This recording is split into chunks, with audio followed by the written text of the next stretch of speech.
नमस्ते, मैं उज्ज्वला महाराष्ट्र पूना से। आप ये जो देख रहे हैं ये सब डायंथस के पौधे हैं। बहुत ही खूबसूरत रंग वाले पौधे हैं।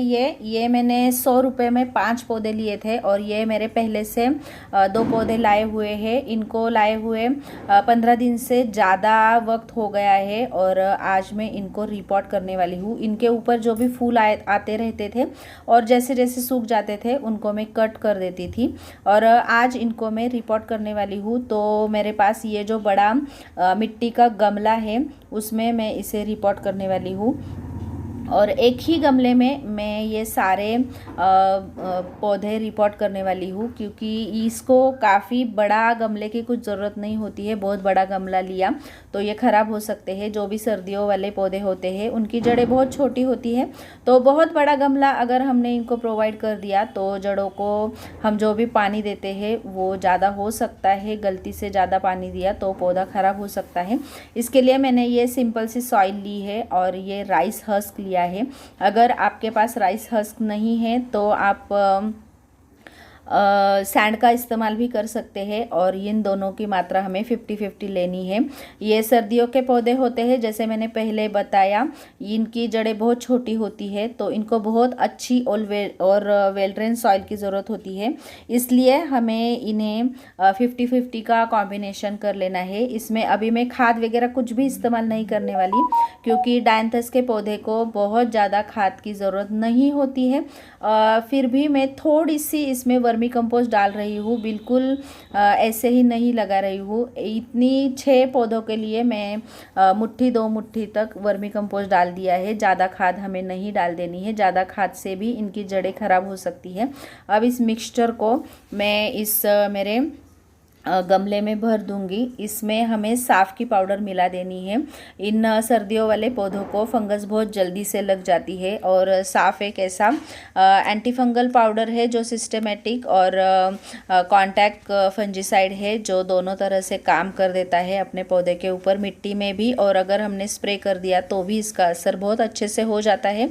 तो सिर्फ साफ़ पाउडर में डालूंगी और नीम की खली डालनी है। हमें नीम की खली डालनी ज़रूरी होती है। मिट्टी में कोई फंगस या फिर कीड़े मकोड़े हो तो नीम की खली से वो मर जाते हैं और नीम की खली धीरे धीरे डिकम्पोस्ट होकर खाद का भी काम करती है। तो खाद हमें ज़्यादा नहीं डालनी पड़ती।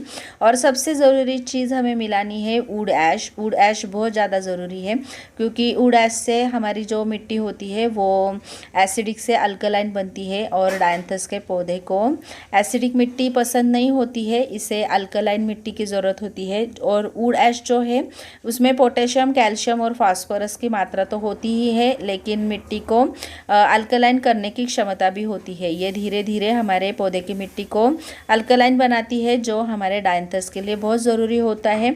आप खाद का इस्तेमाल करते वक्त भी ये ख्याल रखिएगा, डायंथस के पौधे को ज़्यादा एसिडिक मिट्टी करने वाली खाद हमें नहीं देनी है, जैसे कि बनाना पील या फिर जो भी हम ऑनियन के छिलकों का पानी डाल देते हैं, वैसी खाद हमें नहीं देनी है। आप वापस खाद देते वक्त अगर वुड ऐश इस्तेमाल की तो भी चलेगी, लेकिन ज़्यादा एसिडिक मिट्टी हो वैसी खाद हमें इसमें नहीं देनी है। अब ये जो मैंने गमला लिया है इसमें बहुत अच्छी तरह से छेद है और जिसके कारण इसमें पानी बिल्कुल नहीं ठहरेगा और मिट्टी का है तो पानी भी इवेपोरेट होता रहेगा। इसको जितनी नमी चाहिए उतनी ही मिलती रहेगी। अगर आपके पास मिट्टी का ऐसा बड़ा बर्तन नहीं है या फिर मिट्टी के गमले नहीं है, सीमेंट के गमले नहीं है, तो आप प्लास्टिक के गमलों का भी इस्तेमाल कर सकते हैं, लेकिन जितना चाहे आप उतना छोटा गमला इसको प्रोवाइड कीजिएगा। जितना छोटा गमला होगा उतनी ही अच्छी ये ग्रोथ करेगा। इसे रूट बाउंड बहुत पसंद होता है और जल्दी से रूट बाउंड होता ही नहीं है, क्योंकि इसकी जड़ें बहुत ही छोटी होती है। तो आप 4 इंच का गमले का भी इस्तेमाल कर सकते हैं। अब इस छेद को ढकने के लिए मैं नारियल का छिलका डाल रही हूँ और उसके बाद में इसमें पूरी ये जो तैयार की हुई है हमने पॉटिंग मिक्स वो सब डाल दूँगी।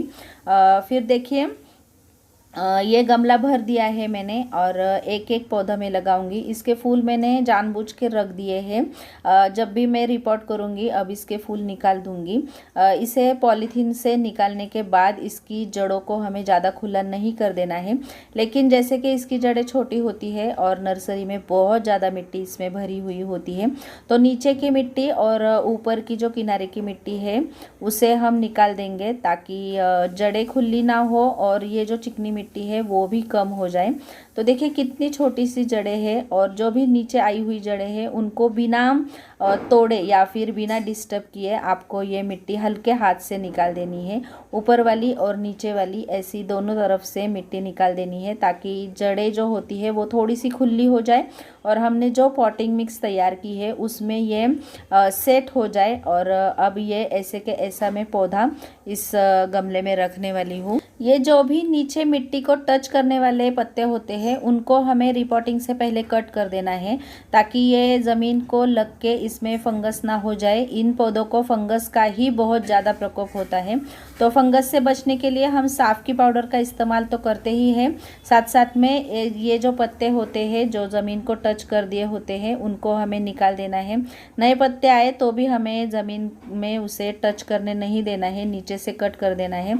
अब इन सारे पौधों को मैंने इसमें रिपोर्ट कर लिया है और ये जो फूल है इन सबको मैं निकाल देने वाली हूँ ताकि जो भी पौधा है वो अपनी जड़ों में कंसंट्रेशन करे, जड़ें सेट करने में।